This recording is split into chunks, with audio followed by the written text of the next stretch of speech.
Olá, eu sou o professor Tuan e nessa aula você vai aprender um pouquinho sobre secreção celular. Mas para aprender um pouco sobre esse processo, tem que aprender ainda sobre as organelas membranosas que participam de toda essa maquinaria.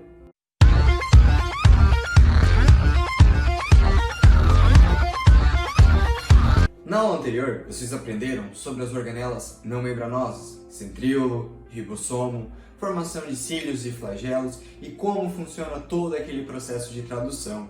Na aula de hoje, você vai aprender um pouquinho sobre o retículo endoplasmático liso e rugoso, que a gente pode chamar também de granuloso e não granuloso, e o complexo de Golgi. Só relembrando um pouquinho, a principal diferença entre organelas não membranosas e as membranosas que a gente vai estudar hoje é a presença de uma camada ou de uma bicamada lipídica presente nessas organelas. O retículo apresenta a função de transportar. Então a gente começa a estudar essa nossa primeira organela membranosa, que é o retículo endoplasmático. O retículo endoplasmático ele tem origem na carioteca, que é a membrana que reveste todo o núcleo. Ele é essa complexa rede de canais totalmente interligados e achatados, que pode ou não ter a presença de ribossomos aderidos. Quando tem a presença de ribossomos aderidos ao retículo endoplasmático, que é essa primeira porção que sai de próximo ao núcleo, a gente chama de retículo endoplasmático rugoso ou granuloso. Agora, essa última porção do retículo endoplasmático que não tem a presença de ribossomos aderidos é o retículo endoplasmático liso ou não granuloso. E, no geral, a função do retículo endoplasmático é o transporte. Mas o transporte do quê? Calma que a gente já vai ver. Como vocês acabaram de ver, o retículo endoplasmático rugoso ele tem ribossomos aderidos à membrana, essa bicamada lipídica que forma essa organela, que vocês já viram lá na outra aula sobre ribossomos. Lembra? Ribossomo, estrutura que tem como função a síntese proteica. Então a gente começa já a associar a função do retículo endoplasmático rugoso. Se ele tem a função de transporte num geral e agora ele tem a presença de ribossomos aderidos à membrana dele, logo a gente já imagina que a função do retículo endoplasmático rugoso é transporte de proteínas, ou seja, ele ainda participa da síntese proteica. Mas vamos lá, o retículo endoplasmático rugoso não sintetiza proteínas. Quem vai sintetizar as proteínas são os ribossomos. Ele apenas participa dessa síntese e ajuda nesse transporte das proteínas. Para quê?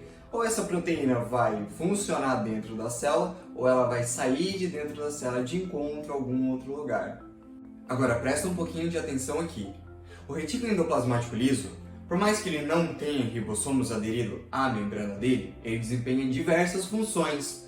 Uma das funções é formar vesículas. Para que vesículas? Essas proteínas que estão vindo de dentro do retículo endoplasmático rugoso, elas precisam chegar em algum lugar.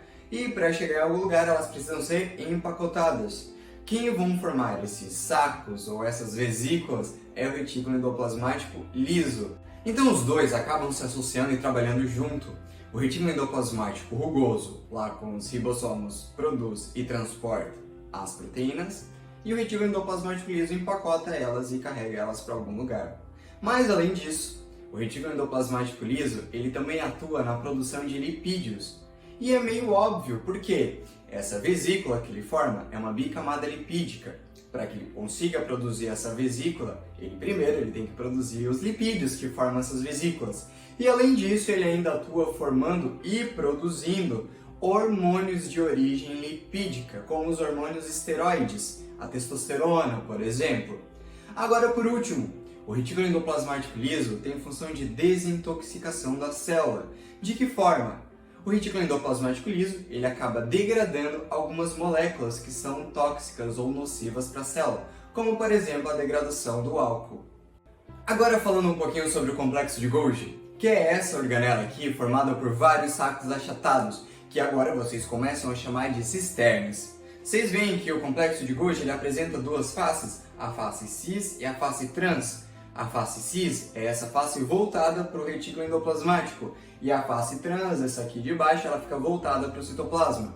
Bom, isso é o primeiro passo para entender o complexo de Golgi. Agora vamos lá, como ele começa a desempenhar suas funções. Essas vesículas cheias de proteínas, que começam a chegar lá do retículo endoplasmático, vão se fundir aqui com esses sacos achatados aqui do complexo de Golgi na face cis, Então aqui o retículo endoplasmático e o complexo de Golgi, eles começam a trabalhar junto também. Essas vesículas vão chegar no complexo de Golgi, vão se fundir na face cis e liberar essas proteínas para dentro do complexo de Golgi.